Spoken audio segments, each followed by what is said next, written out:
그 아기가 자라매 바로의 딸에게 데려가니 그가 그의 아들이 되니라. 그가 그의 이름을 모세라 하여 이르되 이는 내가 그를 물에서 건져내었음이라 하였더라. 출애굽기 2장 10절 말씀. 아멘. 할렐루야. 오늘도 좋은 날입니다. 이용호 목사입니다. 오늘의 원포인트 묵상 본문은 출애굽기 2장 10절 말씀입니다. 본문은 모세의 구원 이야기요, 크게는 이스라엘 민족 구원의 태동 이야기입니다. 모세는 갓 태어난 히브리 남자들을 모두 죽이라는 바로의 칙령이 선포된 이후에 태어났습니다. 모세를 석 달간 숨긴 부모는 아이를 더 이상 숨길 수 없게 되었습니다. 아기의 울음소리가 담을 넘었을 것입니다. 결국 그들은 나일강에 아기 모세를 떠내려 보내기로 결심합니다.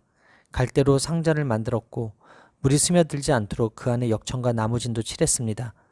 정석껏 만들어진 갈대 상자는 애굽 공주의 손에 들어가기까지 아기의 생명을 보호하는 피난처가 되었습니다.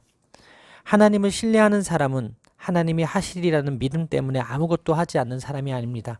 모세의 부모는 아이의 생명을 구하기 위해 그들이 할 수 있는 최선의 노력을 기울였습니다.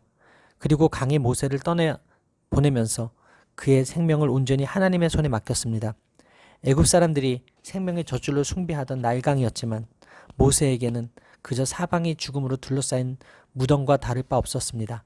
하지만 노아의 방주를 연상시키는 갈대 상자 속에 있던 모세는 바로의 공주에 의해 그 물에서 건져냄을 받게 됩니다. 하나님은 사형 선고가 내려진 것과 다름없는 모세의 인생에 개입해 기적적으로 구원하십니다. 바로의 딸로 하여금 상자 속 아기가 히브리 남자인 것을 알고도 불쌍히 여기게 하십니다. 때마침 등장한 한 히브리 소녀의 제안을 받아들여 아기 유모에게 맡겨 젖먹이게 하십니다. 그리고 모든 양육비도 원수의 집안에서 내게 하십니다. 하나님의 주권 가운데서 그는 바로의 칙령에서도 안전했고 심지어 왕족의 일원이 되기까지도 했습니다. 그녀는 물에서 건져냈다라는 의미로 그에게 모세라는 이름을 지어줍니다. 훗날 그가 건져내는 자로서 사역함으로써 이스라엘 백성도 건져냄을 받은 자가 됩니다. 모세가 나일강에서 극적으로 구원받은 사건은 장차 이스라엘이 홍해에서 구원받는 사건을 예표합니다. 하나님은 히브리 산파처럼 사회적 지위가 낮은 사람, 요게벳과 미리암처럼 평범한 엄마와 딸, 애굽의 공주 등 다양한 사람 등을 통해 구원의 역사를 이루십니다. 물에서 건짐을 받아 살게 된 모세는 출애굽의 지도자가 되어 이스라엘 백성을 물에서 건집니다. 반대로 히브리 남자 아기를 죽인 바로의 군대는 홍해에 수장됩니다. 히브리 남자들을 근절시키려던 바로의 노력이 좌절된 것입니다. 어린 모세가 죽음의 위협 가운데서 구원을 얻고 어머니와 누나의 보살핌 아래 성장하며 적진의 심장부에서 양육을 받기까지, 이 모든 과정은 보이지 않는 하나님의 섭리라는 말 외에는 달리 설명할 길이 없습니다. 하나님의 부재가 가장 크게 느껴지는 상황이었지만 그 가운데 이름도 거론되지 않은 여인들을 통해 은밀하게 역사하신 그분의 섭리는 이스라엘 자손의 운명과 미래를 완전히 뒤바꾸어 놓을 만큼 크고 강력했습니다. 따라서 오늘의 원포인트 메시지는 역사의 주인입니다.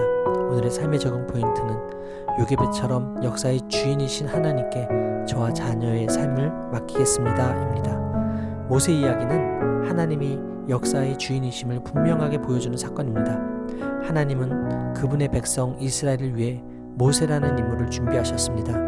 그 아이가 아무런 보호 없이 갈대 상자에 담겨 나일강에 띄워졌으나 아이러니하게도 바로의 딸의 사랑으로 보호받게 되었습니다. 방향도 없이 떠내려가는 갈대 상자를 바로의 딸이 보게 된 것입니다. 이는 결코 우연이 아니었습니다. 하나님의 섭리입니다. 사탄의 어떤 방해도 하나님은 택한 백성을 끝까지 지키고 보호하십니다. 요게벳처럼 역사의 주인 되신 하나님께 여러분의 삶과 자녀의 삶을 맡길 때 하나님께서 여러분들을 끝까지 보호하고 지켜주실 것입니다. 기도하시겠습니다. 요게벳의 믿음을 통해 구원의 사건을 통해 역사의 주인이신 하나님을 다시금 깨닫게 하시니 감사합니다. 아무런 보호받지 못한 어린 모세를 바로의 공주 앞으로 인도하셨던 주님이 나의 하나님이심을 믿습니다. 요게벳처럼 역사의 주인이신 하나님께 저와 자녀의 삶을 맡기는 제가 되게 하여 주옵소서. 이 모든 말씀 살아계신 예수 그리스도의 이름으로 기도합니다. 아멘. 할렐루야, 오늘도 최고의 복을 받았습니다.